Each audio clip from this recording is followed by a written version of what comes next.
event which we are looking forward for the last 2-3 weeks. We all of us as a team has worked very hard for today's evening, and we are very happy and fortunate to have Mr. Stalwart team with us, Mr. Shiv Shivakumar and Mr. the CEO for TIA. I have a question for all of you. How do you become a creator instead of a consumer? What it takes to become a creator? Anyone in the audience? And how difficult it is to become a creator and becoming a consumer? It is as simple as when you start questioning as you start questioning what is happening in life. That is the birth of innovation. And that is the reason how VUCA came to be. I run a training company in Hyderabad, successful training company, and that's when I started questioning myself, this is what I'm going to do forever. And that's when VUCA was born. VUCA is a Greek word, which means when you do something out of your heart and soul, whatever comes out is VUCA. It could be anything. It could be photography, it could be media as well. So that's what VUCA is all about. In the journey, I blended my work and my life into one form of VUCA. Under VUCA, we have this beautiful vertical called Stories by VUCA.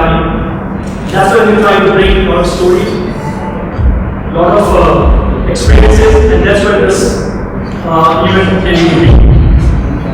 Friends, it's very important that all of us start in this world, in this VUCA world, with the questions. Why I need to be here today? Why I'm trying to do something which I'm not done before? I'm just trying to come out of my comfort zone. Simple as that. No rocket science. In the process of this, what I'm trying to do, I chanced upon living a very minimalism and sustainable life. And that's when I realized that there is a scope of startup even in me. I come from a non-IT background. So we are successful professional product or services. But that's when I took it as a challenge and that led me to be here. When I came out here, I was zapped to see the infrastructure, I was zapped to see the ecosystem.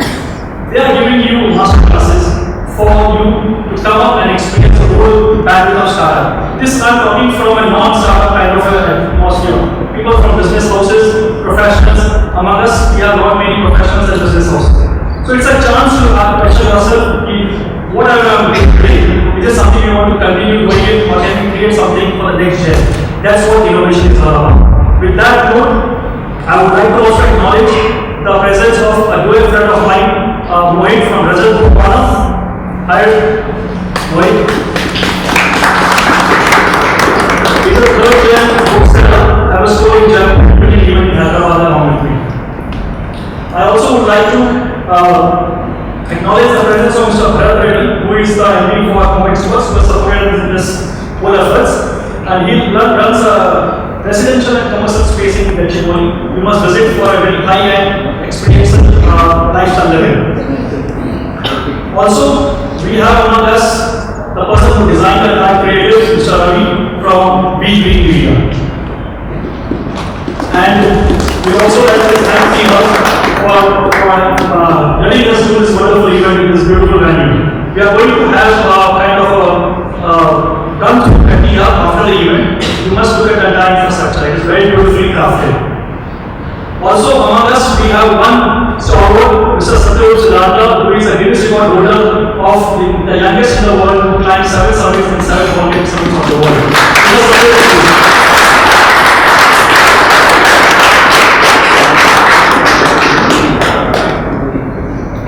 Friends, it's a pleasure for me to introduce MSR. MSR is a CEO for PIA.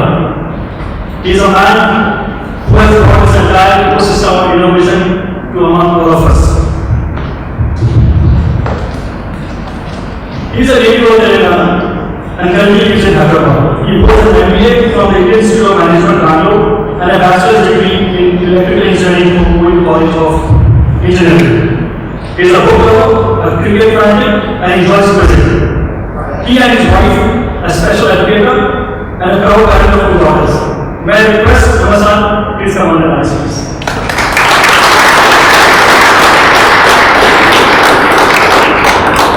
Over to you, sir. Thank you, brother. Good evening, everyone. Good to see so many people turn up on a Saturday evening. But then you know they are actually going to be risking pushing. So no wonder. I quickly flipped through Shiv's book, and some rare that you get an opportunity to get an autograph. He was telling me about how you put the book together and how he had to spend hours talking to all the people who he knew. So I think first read this book, and then second read this book which he wrote, which is the right choice. So Shiv, thank you for coming. Shiv has, he's telling me, he has a very enduring connection with Hyderabad. And he said when he first started working in the US, he started off in Hyderabad, so we get to know more about that as we go on. So I don't want to stand between you and Shiv, so I go very quick intro for Shiv. So Shiv is part of the IIT IIM Mafia. Then, of course, he's had many storied positions. He was the country leader for Nokia, and then after that, he had a stint in Pepsi. And then now the group for the last 5 years. So you can see he's gone through so many transitions, right? So one of the questions I want to ask him is how do you cope with moving between across industries? And particularly industries which are fast changing as the mobility industry, the consumer goods industry, and now the financial services industry. Right? So there is looking forward to that combination. Shiv is also on the board of IIM Udaipur and XLRI, and I guess one of the things which I'm sure all of us are ready to learn from him today is how he managed to wear so many hats: author, management guru, public speaker, on the board of so many entities. So I think he doesn't have 24 hours. He has 36. Unlike many of us. So welcome, Shiv. And I think we start with Shiv having first Shiv will share some thoughts with the audience about the book, and then after that we'll do a little bit of a fireside chat. I try and keep as involving and as engaged. And so before we go there first, how many of you here are entrepreneurs? Okay, that's a good number. Okay. So people ask me, one of the questions which I asked Shiv is what's the difference, or how is the entrepreneur transition to becoming a CEO? Right? So I'd like to ask you that question. So we'll get on with it.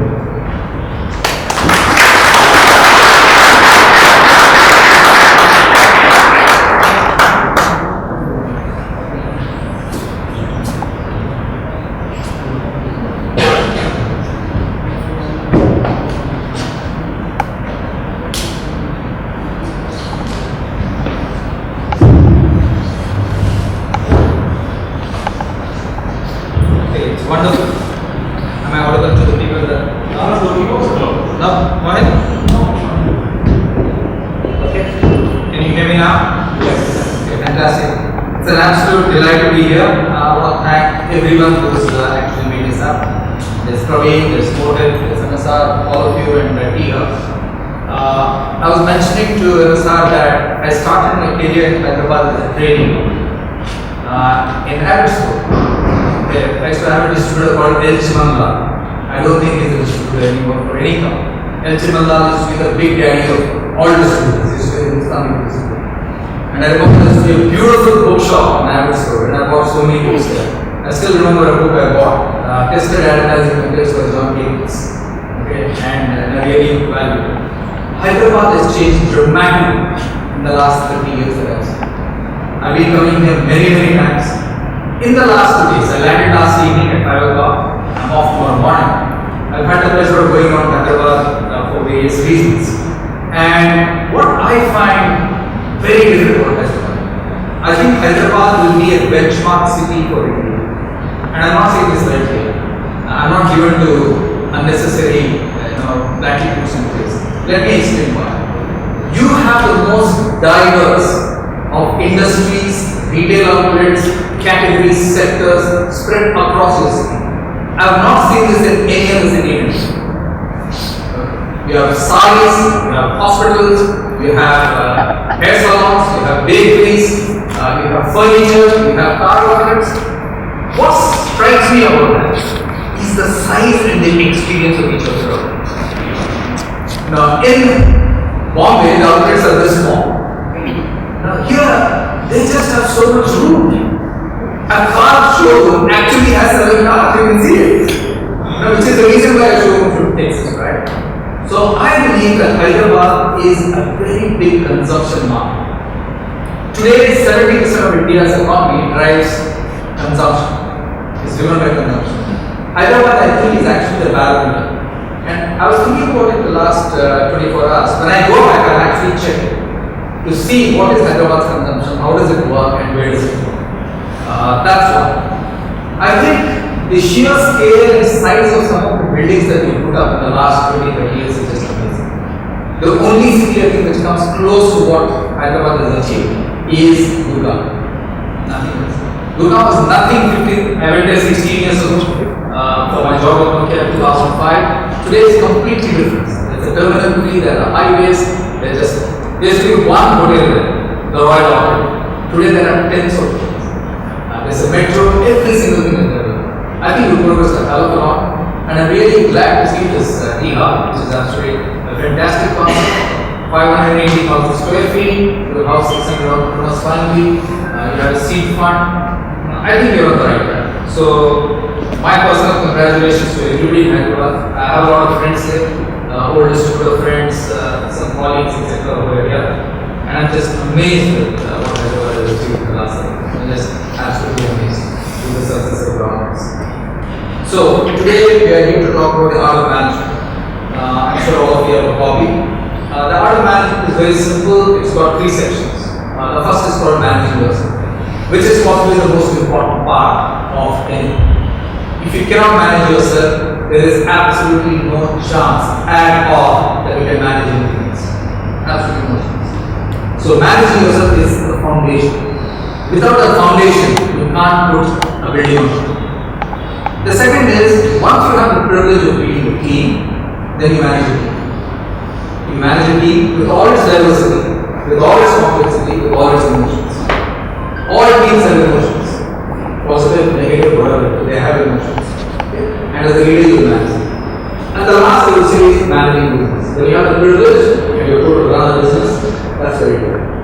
So managing yourself, which is the absolute foundation, then managing your team, and then managing your book. So the book has these 3 parts.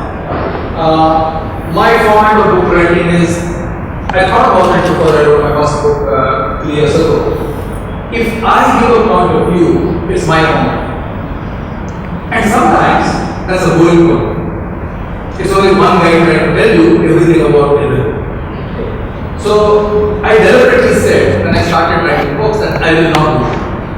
I said I will put out the concepts, but I will get the very best people who have experienced that to my topics. So in my first book, I talk of 10 dilemmas that people have in their career. So let's take one of the dilemmas is, should I take a sabbatical? So I got Mahankali Srinivas Rao of PepsiCo, who actually took a sabbatical to take care of her daughter's education.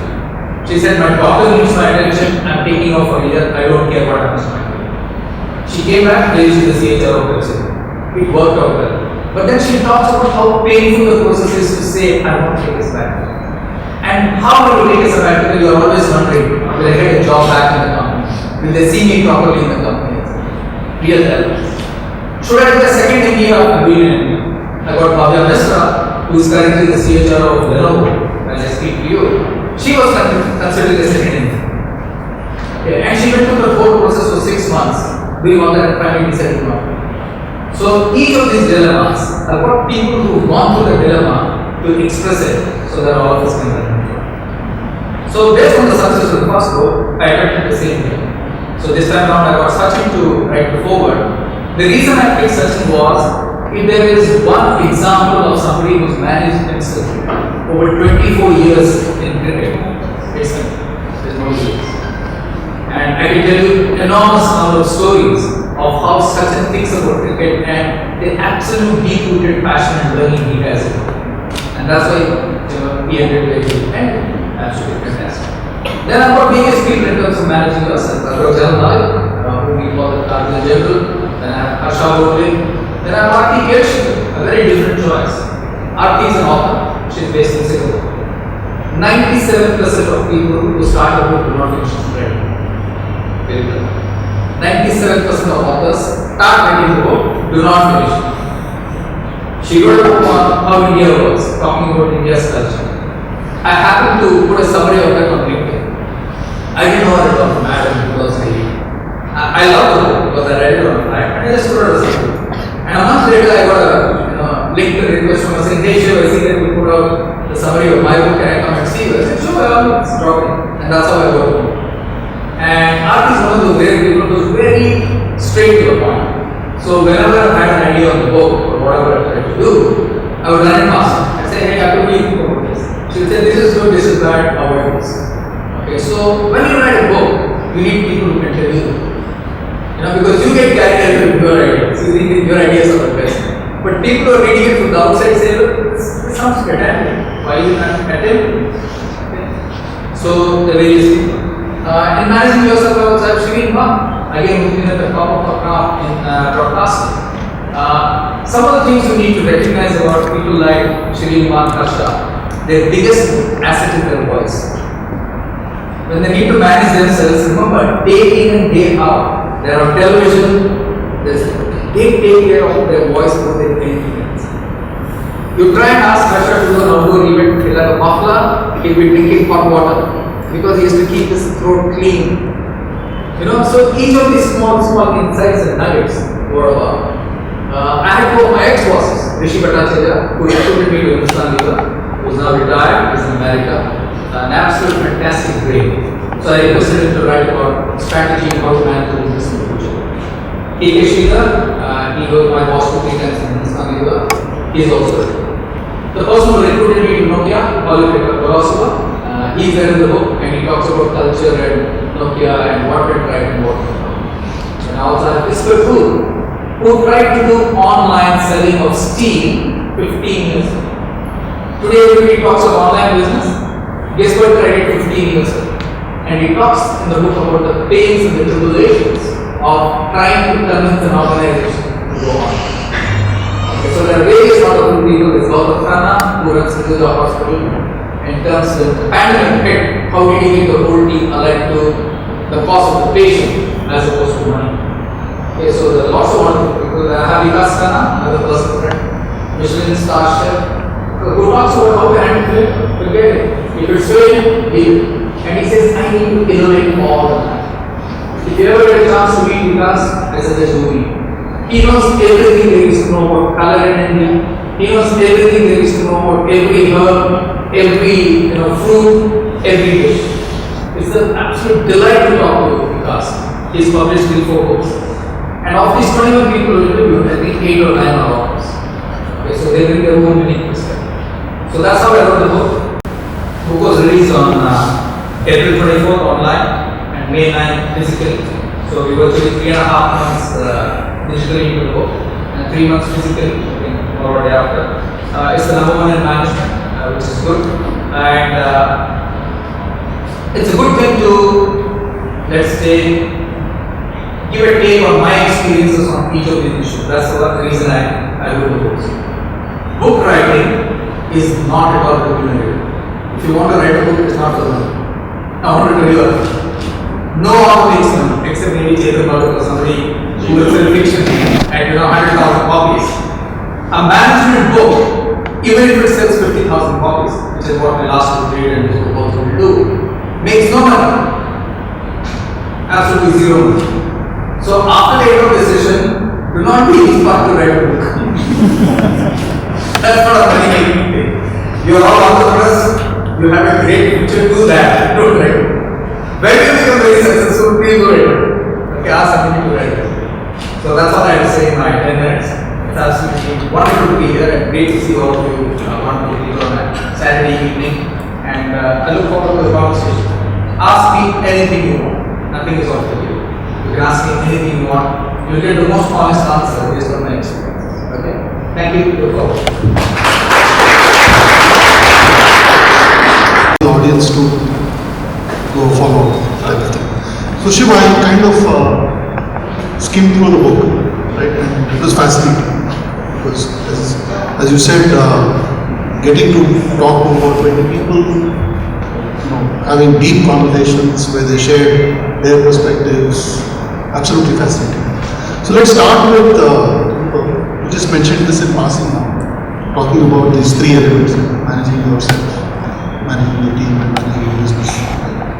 Life has become very complex, particularly post-COVID. A lot of people have had to relook at life, what they are driving for, and what they are trying to strive for, and so on.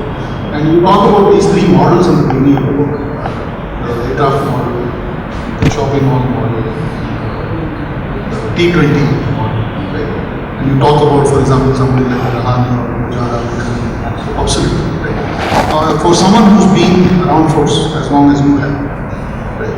How do you make sure, and this particularly true even for all the entrepreneurs, because, for example, I introduced you to one entrepreneur here, Jignesh, right? About how he had to pivot during the pandemic to do things. So how do you make sure, fundamentally, how do you make sure you stay relevant? A very, very good question. Thank you for asking that. I'll sum up in a few sentences. In 1985, there was a concept called VUCA. I'm sure all of you have heard of VUCA. Everybody. VUCA is a good short form: volatile, uncertain, complex, ambiguous. Short. It doesn't tell you what to do. It's a descriptive model. It describes the environment. That's why it's saying tomorrow's weather will be sunny.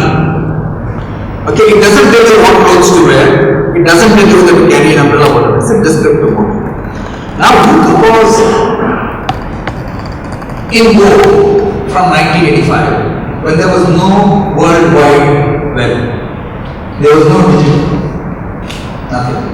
Today, if you look at the world, it's a dramatically different world from the VUCA, which was a precursor to the Russian collapse of 1991. I will use the same VUCA to describe in detail the answer to the question. We in the past was volatile. We in the future will be versatile. If you are not versatile as an individual, as a corporation, you have no chance. So, you are a physical model, you need to try an online model. You need to be omni. You are good at marketing, you need to get into digital. You need to be good in finance. You need to be good in supply chain. As an individual, you need to be versatile. You can only be versatile if you learn and unlearn fast. If you don't learn, you will never be good. So, I always say, and I said this I think in 2010, 12 years ago, when Business Today asked me, what's the biggest fear you have as a leader? I said, the biggest fear I have is being irrelevant. When my team looks at me and says, yeah, this guy he doesn't understand today.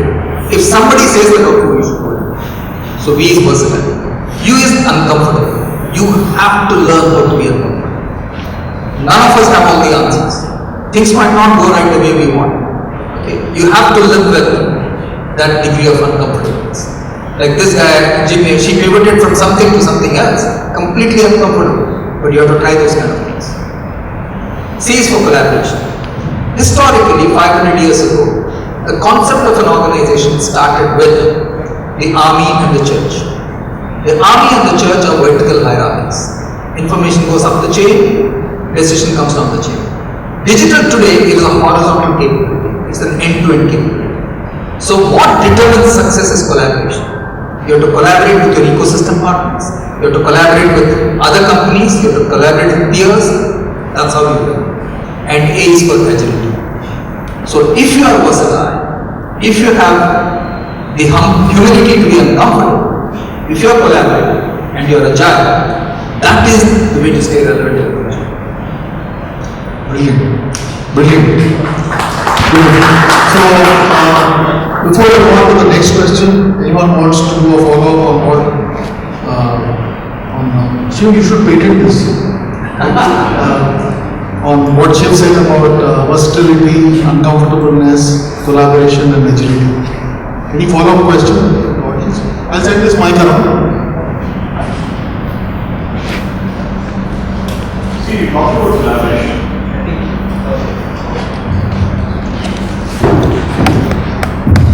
You talk about collaboration. When we sell outside India, we have competition with large companies, and we cannot offer everything that they can. So the only way we start here in India is collaborate with other startups and offer it together. but we don't know what is the right way to do it. How do we package it? How do we bundle it and present it outside so that we benefit and the others are also benefits? Any ideas or thoughts around it in packaging benefiting in different collaborations from different industries? Sure. It depends on the industry, that's my first point to you. But let me give you a few examples. I think collaboration is absolutely essential. I'm sure all of you have traveled, wherever you travel. When you go to a site, when you book a flight, the next thing which pops up is a hotel. The next thing which pops up is a car rental service. Why do these come in that order? Because they are offering you partnerships of the ecosystem. So all entrepreneurs, I submit to you, you have to partner with large companies, however good or bad they are. Let me explain why I say the word however good or bad.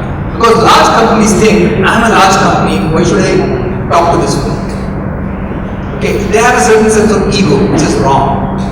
Because if you look at somebody like Germany, the economy of Germany, okay, you look at their auto industry, it's one of the biggest and the best in the world. There are lots of small companies which partner with large companies. And that's why they're very, very strong.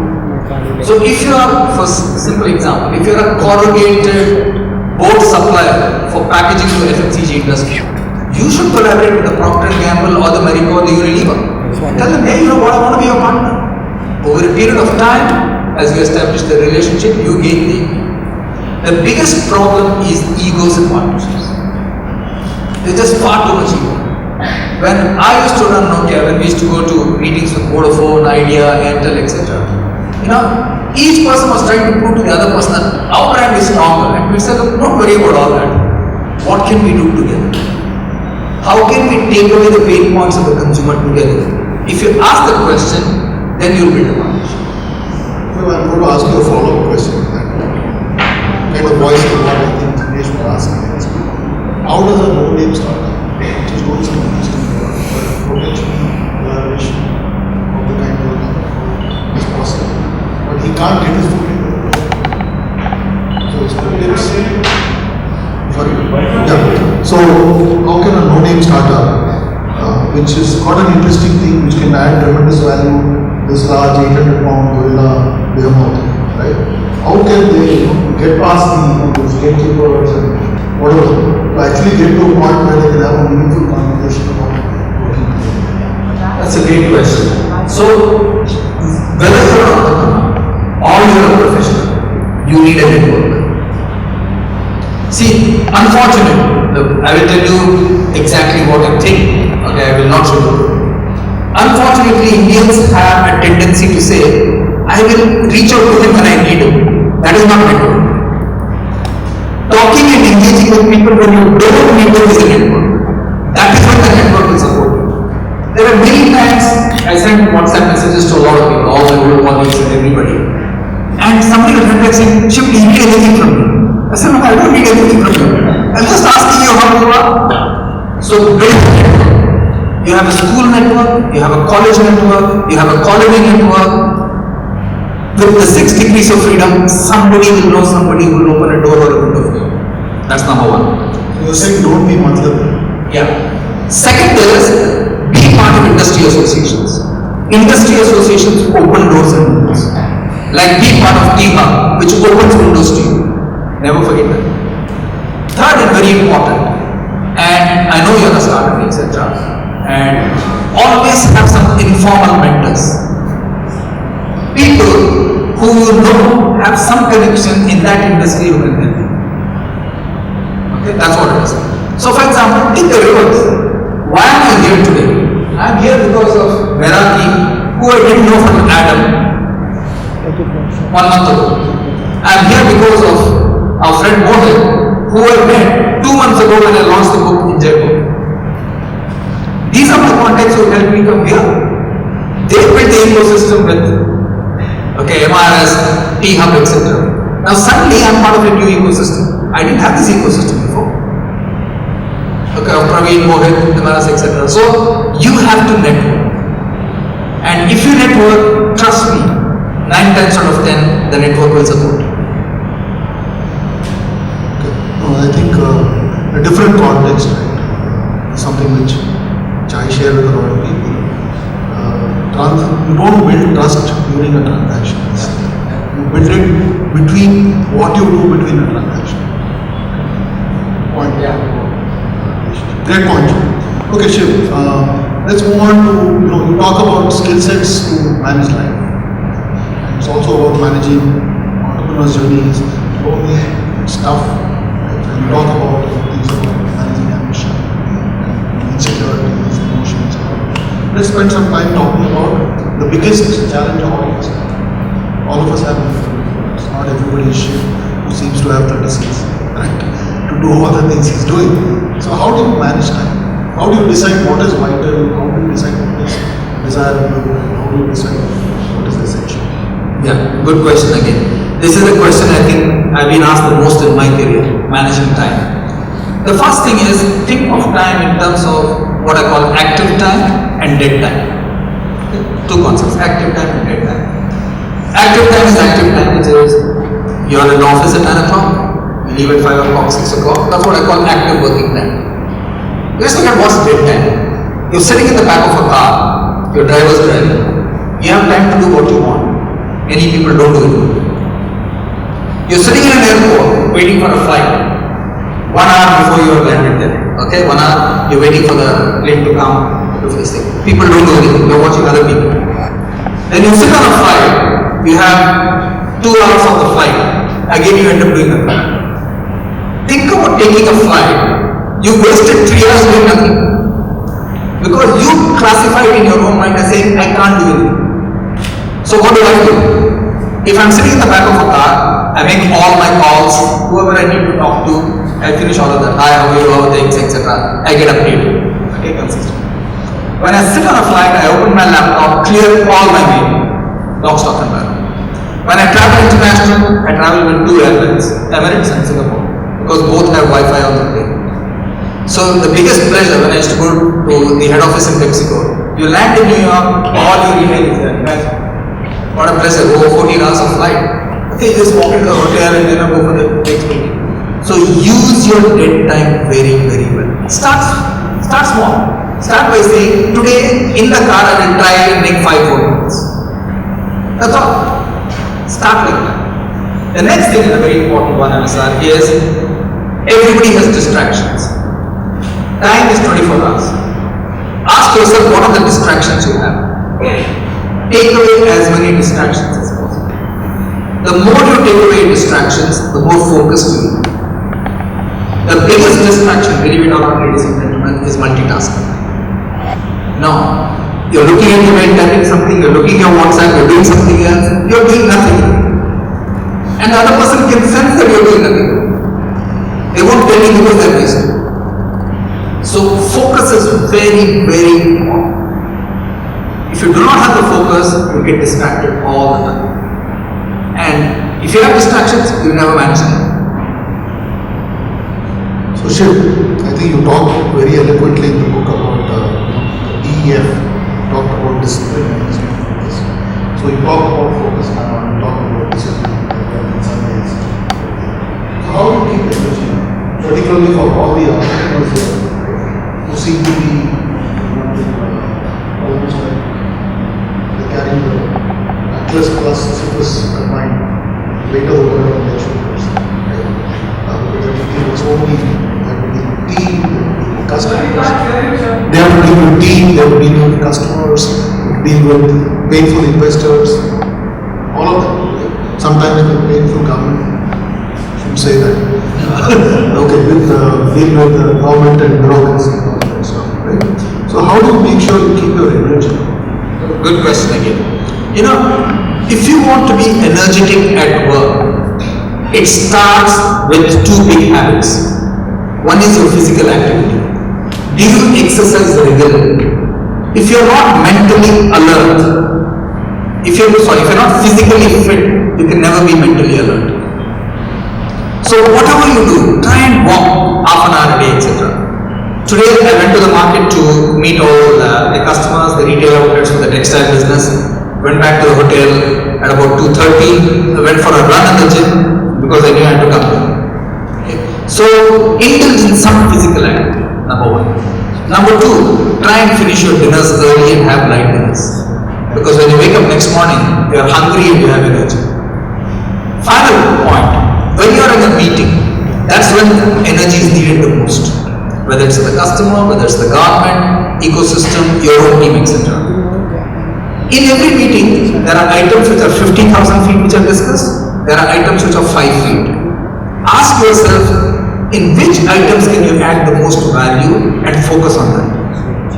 Don't try to add value in every single. You're wasting your attention. So you have to pick the points when you think, I have a point of view, and I'll say, okay. If you start saying everything to everything, then you'll dissipate your own energy and nobody will take it. So be absolutely physically fit, think of your eating habits very carefully, and meeting, decide which items require your energy, which do not require your energy. When you fail, when does our energy go down? When we fail, when we had a bad day in the office, when the customer does not respect us, when the customer hasn't paid us, or there are many reasons. Remember, what's happened yesterday is yesterday. Look ahead. You never drive a car looking through the rearview mirror. You always drive a car looking through the windshield because that's where the opportunity is. In tomorrow's world, whether it's a big company or a small company, we'll have more failures than successes. We might have 60% failure, 70% failure, 30% success or 40% success. You need to have the resilience to bounce back. That energy is very important, and that's here. Your ability to tell yourself, tomorrow is another day. And I can give you celebrated sports examples. When Jimmy Connors lost the Wimbledon final to Bjorn Borg, he said, I will follow that sweet son of a bitch to all around the world, but I will beat him. Next tournament, US Open, he beat him. Okay, so you need to have that faith in yourself to say, I'm down today, but tomorrow I'll come back. Staying positive in energy terms is a personal choice. Nobody can do it. I think as you were talking, I was thinking of what I think Dravid said, that two things, right? One is Dravid played I think 164 tests and made 3500s, maybe 60 plus 50s, but he also had very under 10 scores. And he said, I cannot rule about what happened in the first innings when I go out to bat in the second innings. I think that's a great story. In fact, Tendulkar says that in the book, where he says, when he gets beaten by a ball, he says, I don't think about it. It's over, what can I do? Let me think about the next ball. So many times you'll get bored, nick outside, doesn't matter. Think about the next ball. So Shiv, any questions from the audience? Can you hand over a mic there, please? So folks, one thing you should all learn to do, which is never double-book yourself. If you have a very good executive assistant or secretary, even better, let her decide. Like Monica Iyer was my executive assistant both in Nokia and PepsiCo. She was 13 years she worked for me. Wonderful people. The whole ecosystem knows her in this country. Anybody with me, they'll always ask me, how's Monica, how's your assistant? She would manage it brilliantly, whatever they do. Reena Desa, my current assistant, also very good. So if you have a very good assistant, leave it to them. Don't try to manage yourself. Okay, stay over there, that's what I was. But maintain it. Sure, let's move on to the second part. Right? We talked a little bit about the management part. Let's talk about the managing each part. Right? Now, all of these, as we all know, right? No enterprise can be built by one Amitabh Bachchan or by no company can be built one kind of company. Team to put this together. Right? So when you are building the team at an early stage, how do you first of all, how do you go about thinking about how you build a team? What makes for a good team leader? Now, how do you become a good team leader? Right? Are there things which you need to be doing very consciously to become a good team leader? And also, what is it? How do you team build? For example, you will have your order. For example, let's say BFR startup, a tech startup. So they have this odd, brilliant technical genius, but who's an absolute idiot when it comes to other things in life. Zero on social skills. Doesn't keep work to schedule or whatever. Right? So let's talk a little bit about the team part. Yeah. So managing teams is actually a very difficult task. And I'll tell you the mistakes I have done and also what I've done. The first mistake we make as professionals you are entrepreneurs, some of you are professionals turned entrepreneurs. The first mistake we make as team leaders is we try to impose our way of working on it. I've done that when I used to be an area sales manager in Hindustan Lever. I would have my own formats, my own way of looking at data, etc. And I want everybody in my team to do exactly that. What's the danger with that? The danger with that is there is no diversity. You are not giving anybody an idea to do things different. So while you have something, don't try to impose whatever you are good at on others. That's the first mistake every team does. The second mistake we make is all of us want to be popular. All of us want to be right. All of we want people to say, Shiv is a nice guy, you feel good about it. Never do that. Never aim for popularity as a leader. You should be one popular. Absolutely. If you want to be a popular leader, sell license. Don't be a leader. What we should shoot for is respect. People should respect you for your technical capabilities, whatever the area, and the softer areas of what you bring to the table. So respect is far more important than popularity. Respect is what builds legacy. Popularity does not build legacy. So the first question is you need to ask yourself, what kind of a vision do I have for my company? So let me give you the Nokia example. When I joined Nokia, it was $300, $400 million company. I went through 13 rounds of interview, before they chose me. My last one was in Helsinki with Oli Pekka, who's on the board. And then I came back to India, we had a conversation. And they said, Shiv, we want to be a $4 billion company in India. That's the task we're giving you. We want to recruit people who have been CEOs. We want a bunch of CEOs to work. We do not want heads of marketing, heads of supply chain to work. We get into the market and source people who are the CEOs of $1 billion companies. We thought, you know what, we want to be a $4 billion company. Are you game? Everybody signed up. So when you hire people not for CV value, but for the stretch that you want. Today you are a 20 crore company. You want to be, let's say, a 200 crore company. If you want to be a 200 crore company, you must source guys who already run 100 crore businesses. They will have the imagination to go for 200 crores. If you source guys who need only 5 crores, they cannot imagine. We ended up becoming a $4 billion company in the year 2010 in India. We are India's largest multinational. Then, next, when we run a team, we want to treat everybody equal. We must treat people fairly, not equally.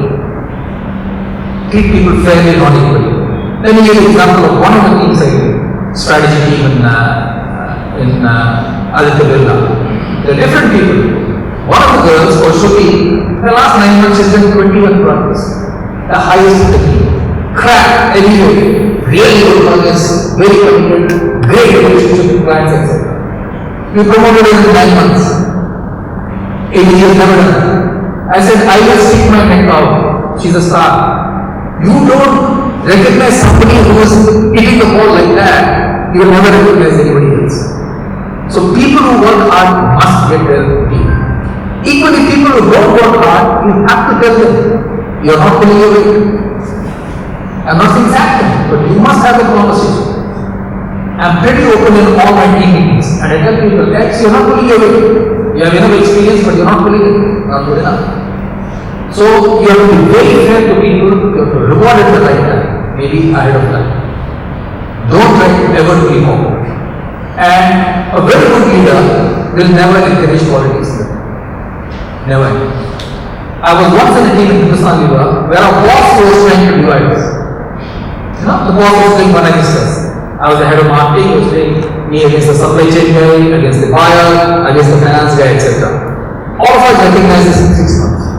One day, the senior most of these people who used to report to the boss, I was the junior most, he said, hey, let's all go for a drink. We all sat down for a drink and said, you know what, we all have our professional, we all have our careers. Our boss is insecure for whatever several reasons. But let's not become, animals to each other because of that.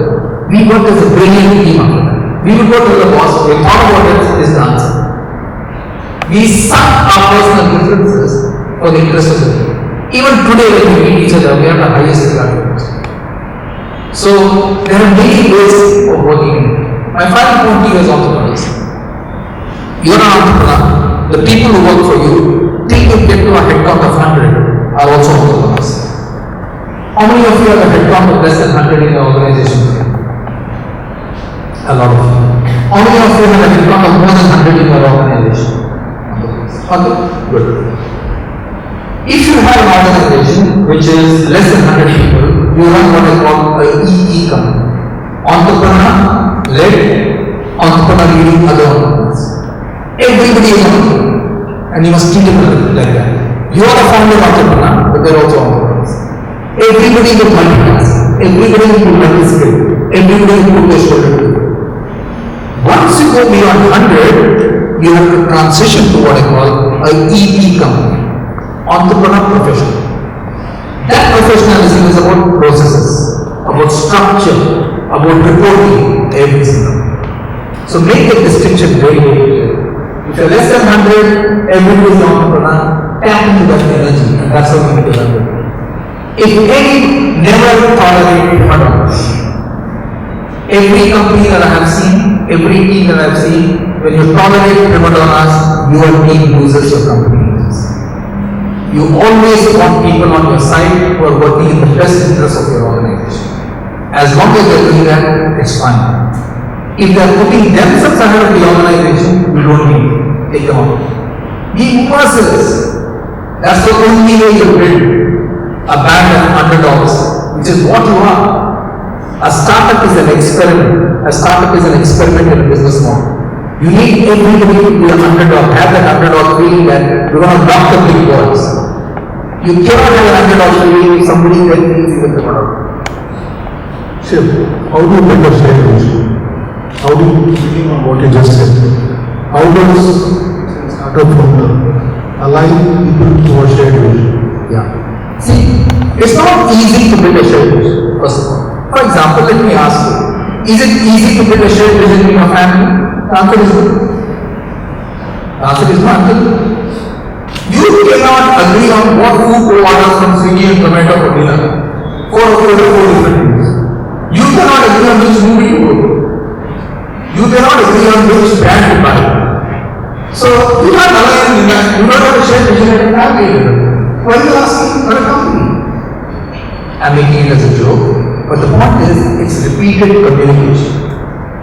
It's repeated communication, repeated affirmation of the positive work done towards that goal, repeated, knocking on the knee or the fingers of people who do not align to that goal, etc. A leader, finally, an entrepreneur like you has to communicate left, right, and center. If there is one skill which has got sharper and more important after the pandemic, it's communication. You have to communicate day in and day out. So when I used to run PepsiCo, we are a loss-making company. We turned it profitable in my time then. Every month I used to have a town hall for everybody in PepsiCo. Do it in the main building and then repeat it. My first slide used to be my videos. I would say these are the 5 objectives I have in Indra. On 1 I'm red, I'm not making. On 2 I'm green, on 3 I'm yellow. I would be radically transparent. Then people would say, okay, this guy has the same targets as us, so what I would say is right. A lot of people in the organization, when you try to build a shared vision, they think the leaders have different targets from people below. And that's one of the reasons people don't trust you. So you have to be very, very honest about what you should do. And I used to be very transparent in putting my scorecard up there. And I've done this is what it is. And then for a period of time, first they will believe, then they recognize that, this is the truth. Any questions from the audience before I go on to the last segment? We can do this for 3 days. So, what's a Gen Z mantra in the workplace? What's that? Gen Z, generation. So, I'd like to understand what's. Can you also introduce yourself? Yeah, so myself, Priya, I'm the co-founder of Strategy Next, which is a leadership search, advisory and executive search firm. So I deal with a lot of CXOs, hiring and all. So when coming to the Gen Z, right? So what is the mantra or the feedback that you would like to give to the generation, the current generation right now? Thank you for asking that question. Very good question. In my strategy team, we have various people. We have 5 to 6 CA interns. These are 22 to 23-year-old people who just finished their intermediate. They're doing 1 year internship with us. 1 year. They started in January to 1 year. Now, I learned a hell of a lot from those guys. The most important lesson is they don't trust my grade. I know experience is not a word they understand. Relevance is a word they understand. Are you adding value to me? So when they come to you or discuss with you, they're looking to see if you add value. If you add value, then they're fine. Second, they're trying to see whether you're adaptable to language. So all of them call me bro. When they see me, they say, peace out bro. If they don't want me to trouble them, they say, bro, peace out. No, don't trouble me, I'm working on something else, etc. And I can show you how chips they send me every morning. So one of the boys, Jatin, this debate of Rishi Sunak versus Liz Truss. So when Rishi Sunak announced his candidature, so this boy, young boy, Jatin sent me a name saying, bro, we will have an Indian bro in Okay, so they don't care about your experience. They want to see whether you can understand it. Okay. They do not like you to preach to them. Okay. I give you a real life example. The year is 2010, and in 2005-06 we started a management training program in Nokia. One of the bright boys, chap called Sushant Dalapati, he joined us. In 2010 he came and told me, Shiv, I'm leaving. I said, okay Sushant, why are you leaving? He said, Shiv, I'm joining 2 of my friends and we're going to start a consulting company. I said, have you thought about all the issues? He said, yeah. I said, consulting company, you never execute, you never have the joy of execution, you only have ideas. Then 3 of your classmates, how will you handle differences if you have difference of opinion, etc. I gave him the usual speech. He listened to me quietly and said, yes, understood, thank you very much, bye, sir. Nice morning. I really liked him, great guy. Now, he left, and 6 months later, he sent me a WhatsApp saying, Shiv, I'm in Gurgaon and I'd like to see you. Normally people WhatsApp me like that when they're in trouble. Trouble either with the boss of the company or whatever. I told Sushant, okay, come on, let's have a chat. He landed in the Nokia office. So he starts his meeting, the Shiv Kumar speaker with Sushant. He says, Shiv, I want my job back. No terms. What are we doing? I want to come back. Okay? I'm not asking for anything. I just want my job back. Whatever I had 6 months ago. I said, okay, Sushant, you have your job. I regard you very well, you're a great guy. I regard you. Now tell me, what happened? Okay, then he told me, Shiv, no execution. On the month we had fights, we didn't know how to, resolve it. What happened? I said, usual stories. Then me and my stupid grey haired boy, okay, I told him, Sushant, but did I tell you all this? I was stupid. You know what he said? You're right, Shiv, you told me this. But I had to experience it myself. So with millennials, they want to experience the failure. You can't tell them they want to fail. They don't want to listen. They will experience the failure, they will learn from it, they will come back. So you have to allow them to experiment, you have to allow them to fail. Okay? Get up to their level. If you try hierarchy with them, it doesn't work. They are extremely articulate, they are very tech savvy. 2 things this current generation has. Very articulate, very tech savvy. So respect them. Hi, Shiv. This is Ritesh. Ritesh, I met you on the left. Yeah. O2. Yeah. Remember? I run a company called Managed 30 units across the country. Yeah. Correct? So one of the questions that we keep struggling while running one organization, it was a lot more easier to percolate the purpose across the organization on what you're trying to drive. But right now with Aditya Birla Group, considering that there are so many companies who actually operate with different KRIs, different KPIs, addressing different markets, with different goals, different vision, different culture, etc. How are you able to percolate the purpose and align the entire organization to the common purpose? Yeah, it's always a challenge. A lot of people think that handling young people is difficult. At senior levels, handling CEOs is more difficult. You know why? People are set in their ways by the time they are 40. They don't want to change. So the first thing when you deal with senior managers is, you need to tell them, look, I am doing this for you to succeed, not for me to succeed. If you are not able to give them that confidence, you can never work. They will never work. Okay? I'll give you a great example, a sporting analogy. Michael Jordan is widely regarded as one of the best basketball players ever to have played the game. If you look at any interviews with anybody and you ask them who is the greatest of all time, they'll say Michael Jordan. Basketball is split into two eras, AJ and BJ, after Jordan and before Jordan. Okay. He was that great. When Phil Jackson went to coach Chicago Bulls, Phil Jackson had success. Michael Jordan said, who is this guy coming to Chicago Bulls? So Phil Jackson sat down with Michael Jordan and said, Michael, I can't teach you how to shoot. You're damn good at it. You're the best. But what I can teach you is to be a better basketballer. What I want you to focus on now is how many passes are you making that you're converting into goals for others, into scores for others. How many blocks are you doing? I want you to be an all-rounder as opposed to just being a shooter. Chicago Bulls won 5 consecutive titles between Jackson and Jordan in that era. Out of the 5, Michael Jordan won 3 most valuable players.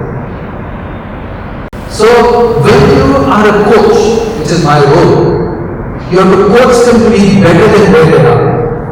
You have to coach them to be a better version of themselves tomorrow compared to today. If I try and tell them, they will not listen. Okay. You try and tell your teenage kids what to do, they will not listen. In school they listen to you, but when they're teenagers they won't listen. So you have to sell it to them. Okay, so that's the only way. The more senior you get, the more you need to coach and develop the habit. The ability to tell a story, the ability to give analogy, the ability to give examples. That's what they do. So we take 2 more questions. One more. Shiv, I'm Shilpa Reddy. I'm Managing Director of Saptagir Group. We manufacture specialty chemicals and pharma. I have something of a related question to Ritesh's. So when you have multiple divisions in your organization and you're starting, let's say, a new division, it takes a lot of time to get it going. And so on the question of shared vision and communicating, there is often a fear of communication that you have not achieved your targets as a company or as a group.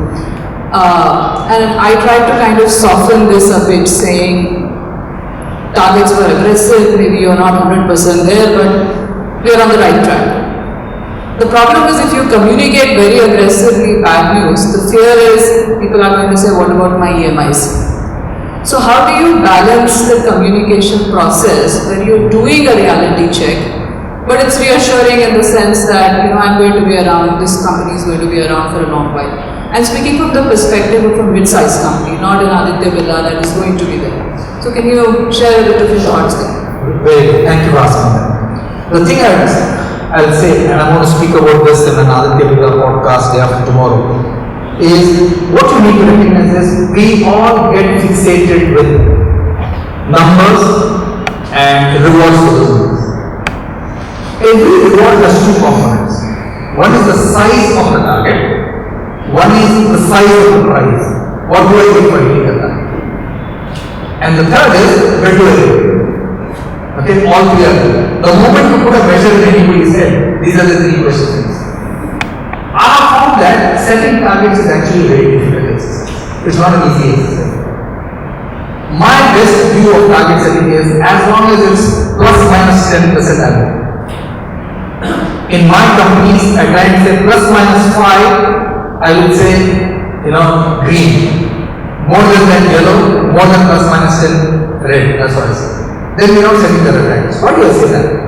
Imagine a sales team which can sell 120, but they are setting a target of 100. Your whole supply chain, you said you are in chemicals and pharmaceuticals, your whole supply chain and raw material is based on 100. You are scampering.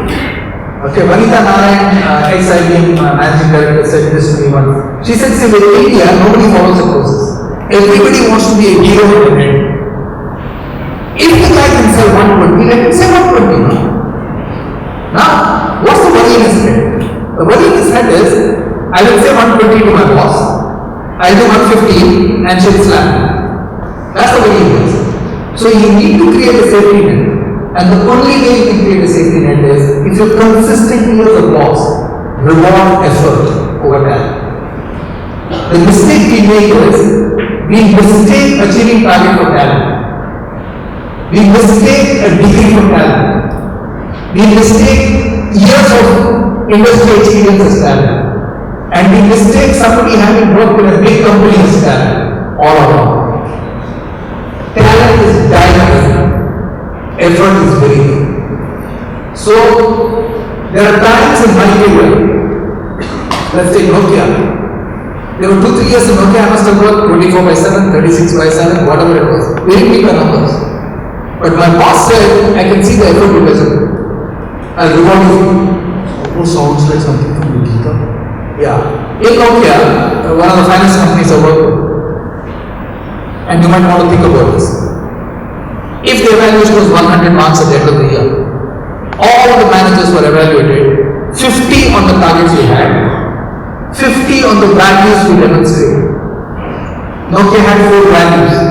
You have to demonstrate those values, and your peer group, your boss and subordinates would rate you on those values. Whether your behavior was aligned with those values. That was the easy. That's where the effort used to come. And so people would say, this is the best for the company. You'll say, what does this happen? It doesn't matter. So a lot of people in target setting, they say, you know what? I'm sure she has a lower target. Her one drop has your target is 100, your one drop is second 110, next drop 120. By the time it goes to the sales it's 150. It's unrealistic. Next, when you're setting targets, simple measures always. Are you beating industry growth? Whichever industry you are operating in, if you are not growing faster than the industry, you are losing market share. Are you growing faster than GDP growth?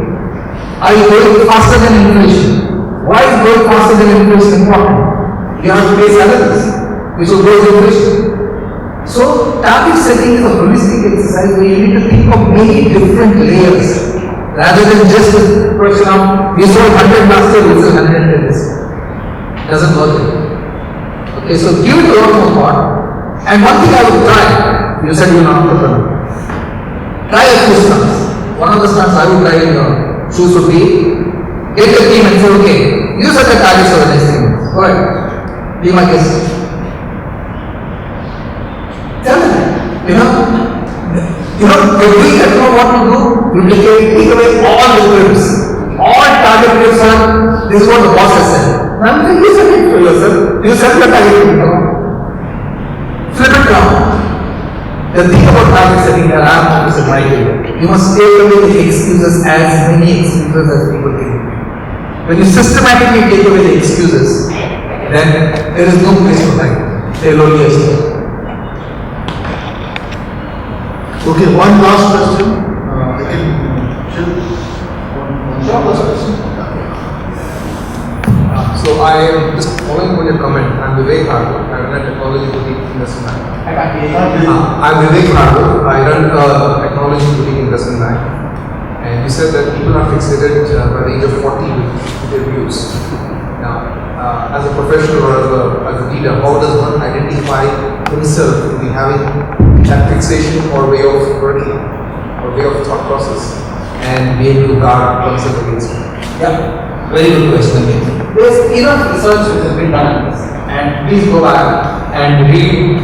If you actually type into your phones, the growth mindset. And there's a lot of research which has happened here. A lot of people have talked about Karen Black, etc. The growth mindset is about possibilities.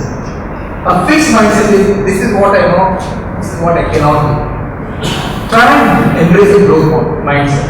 How can you do it at your level? All these psychologists write books, etc.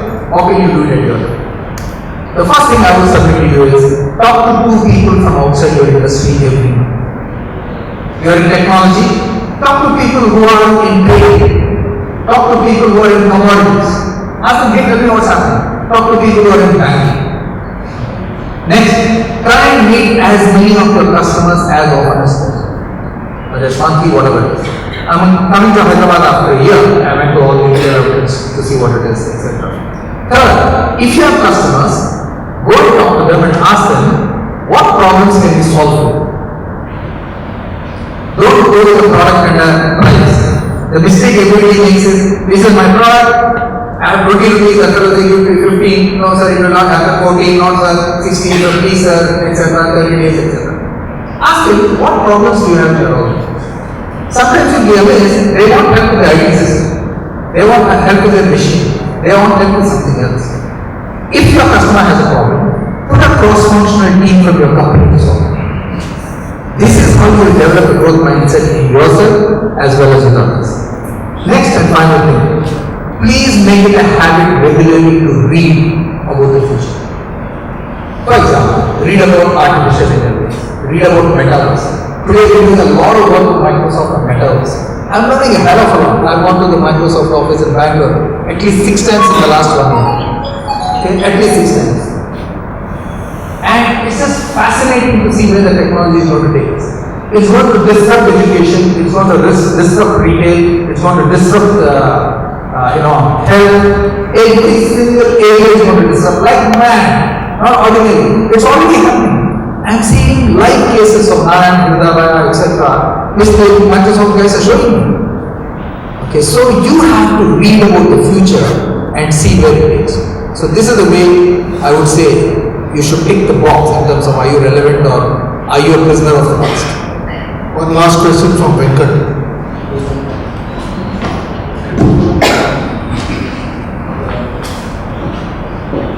Hi Shiv. I have a question. I'm Venkat. I have my own startup in technology, providing services. Is it necessary to be a bootstrap?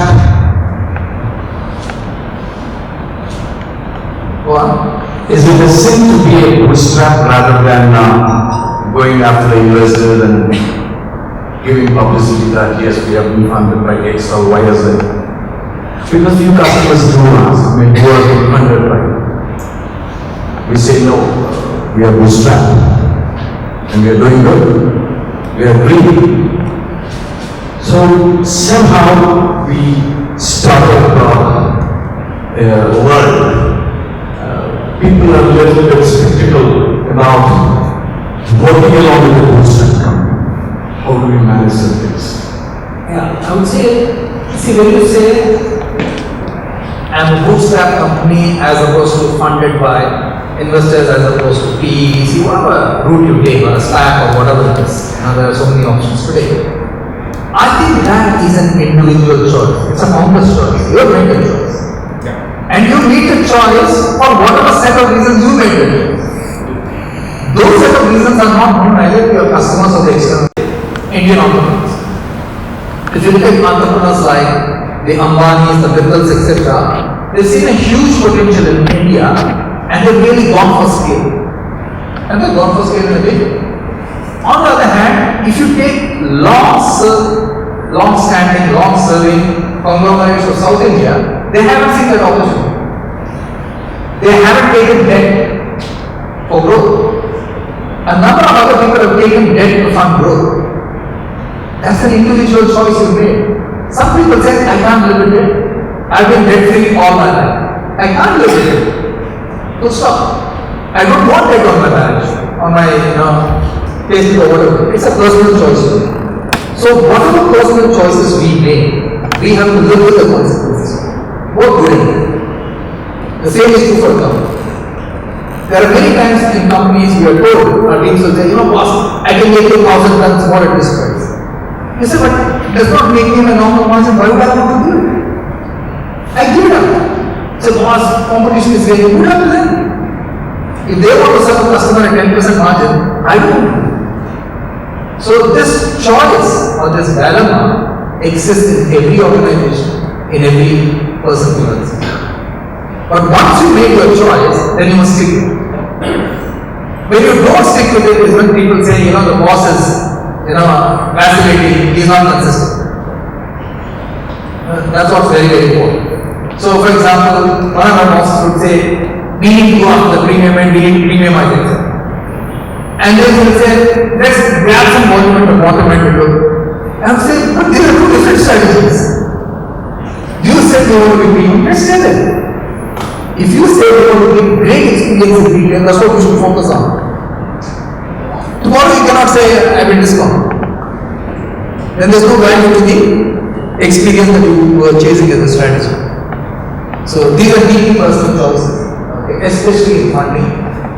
Okay, and it's up to you in terms of what route you choose, but you live with the consequences. So one last question for me, okay?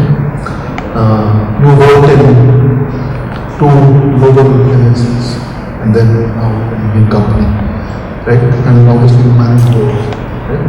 Many of these founders will have, at this point I think it's fair to say, won't have boards, don't have boards, right? But will have boards soon, right?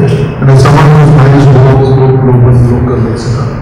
Any tips, tricks and tips on how to manage a board? So let me add a question to that. How to create a board of advisors as well? I was just going to go on that. How many of you have a formal board? Anybody? For the sake of ROC, yes. Okay, fantastic.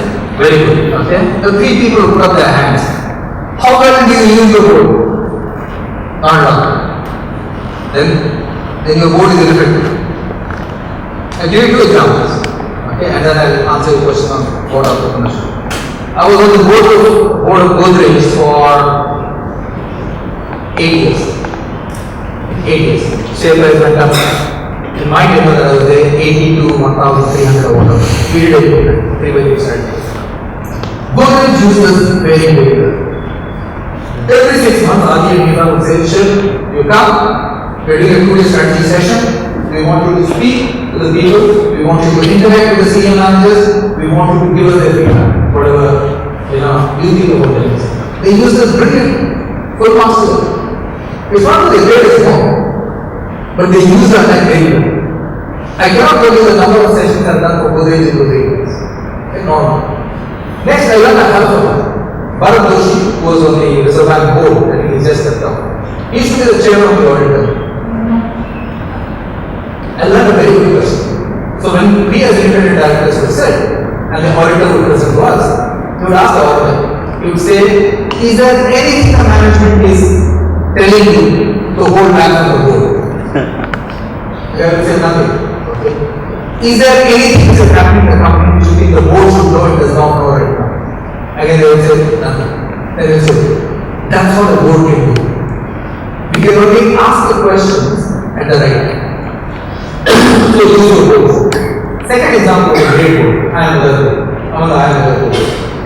Pankaj Bhai was the chairman of the board and me were board members of IIM Udaipur 2027. So when he became chairman of IIM Udaipur board, he said, Shiv, come along, I want you here.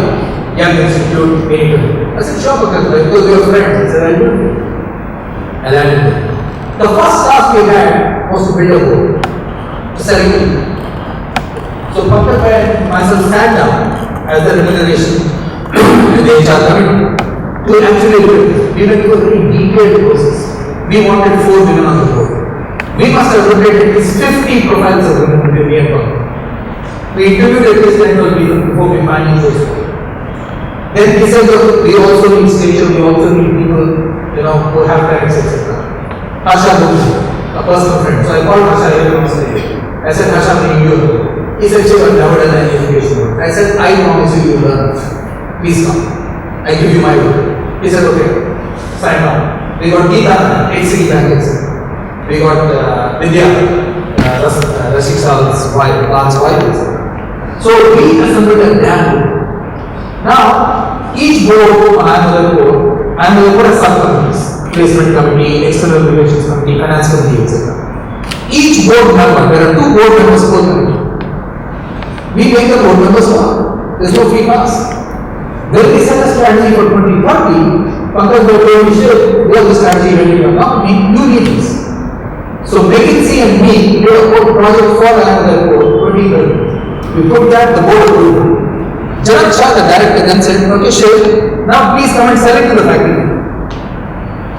I told him, Janak, I thought there was a lot. He said, no, another program was related, come and sell it. So we sold it to the factory. Then he said, okay, when you come, now come and sell it to the students. Sauce, first year and second year students, 2019 and formed strategy, 500 600 people have to sell the strategy.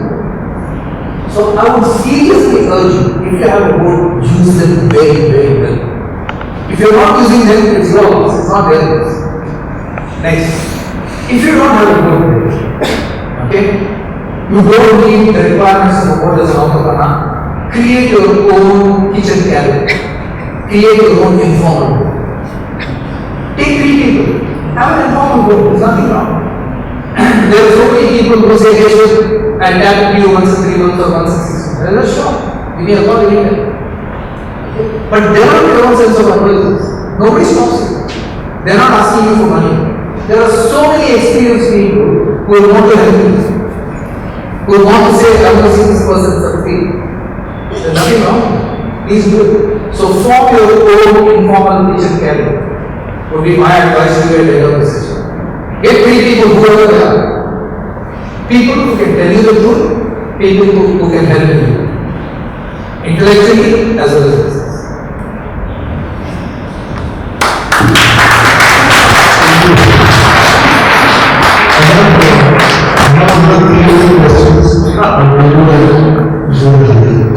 And some questions are also I think there.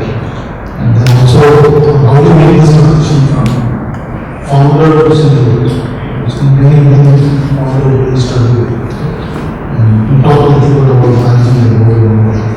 But thank you. It's been an awesome conversation. At the job of this. And we'd love to have you back here soon.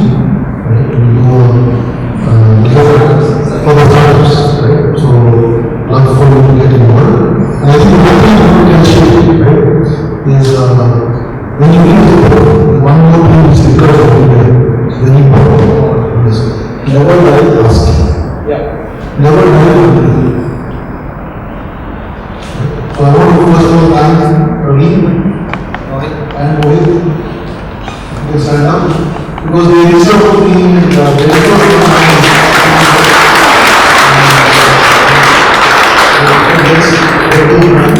I think they demonstrated the true value of never die money.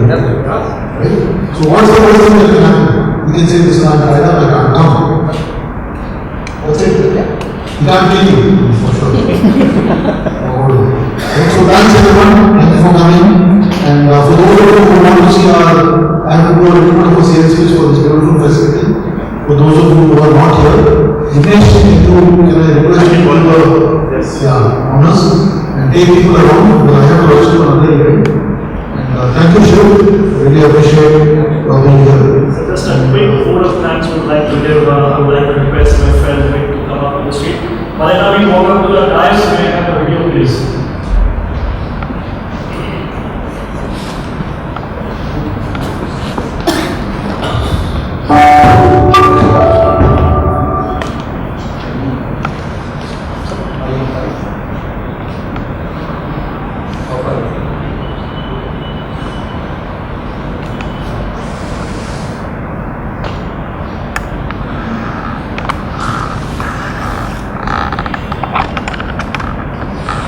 After the video, I want to make one point.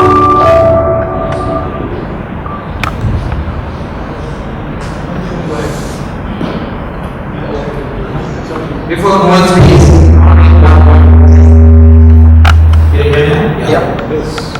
all of them have been part of many successful businesses, have been part of many unsuccessful businesses, have been part of successful teams, unsuccessful teams. The one quality, I talked of effort. Let me now translate that. You will say, yeah, effort's fine, but give me an example. How can I translate that in my organization? Every organization, every team which has ambition ahead of resource always wins. Your ambition must always be ahead of the resources you have. If you say, I have 100 rupees, I can only deliver 100 rupees, that's a useless team. If you have 100 rupees as resource, you're shooting for 500, that's a 5 multiplier. That's a blockbuster. The best example I can give is what's happening right now. And you're all part of it in one way or the other. The South Indian film industry, and specifically the Telugu film industry, is beating the pants out of Bollywood. The pants out of Bollywood. India today, everybody is writing about this. See, what's gone wrong with Bollywood? The Khans haven't had a success in 5 years. You know why? They've become formulaic. They know they are master storytellers, but forgot how to entertain us. Look at what's happening with, Pushpa, the thing male. Every year is going across the world. I was talking to my team that rules change, and if you don't change the rules, you will die. And one of the examples, I said these guys are been writing rules. What's the famous song, Pushpa? Who would I got my team to track 279 million views in 6 months. That's 1017 views every minute in the last 6 months. Not all those two fellows doing not 90 million views in 3 months. The new one, sung by Mahankali, I didn't even know, but I got to know, I'm curious by nature. It's already 29 million views in 2 months. So the ambition of this industry is actually now. Akshay Kumar, they are saying you need to learn so. All these years they were saying you know what to do. So set your ambition high. Okay, your own film industry has done a great job of actually making people stand up and take things.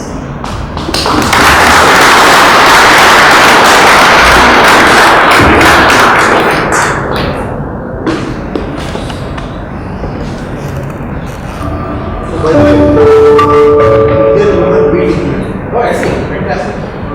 Next one.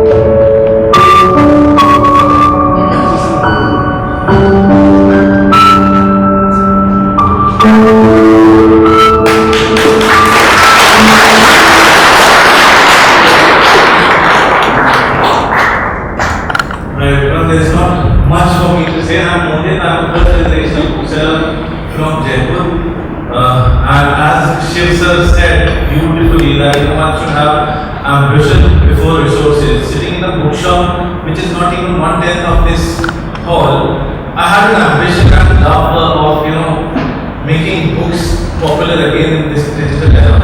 Imagine a traditional bookseller standing in front of you at the hub. I don't think so it could get more ambitious than this.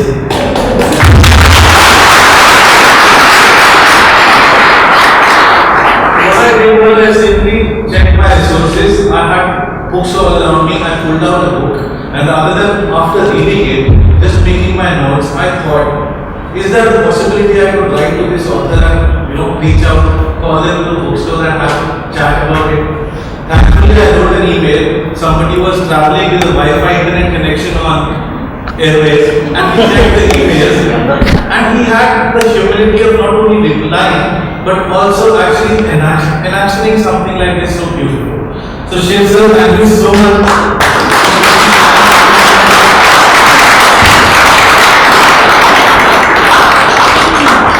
Also a big thanks to MSR sir for promising me to write that bestseller.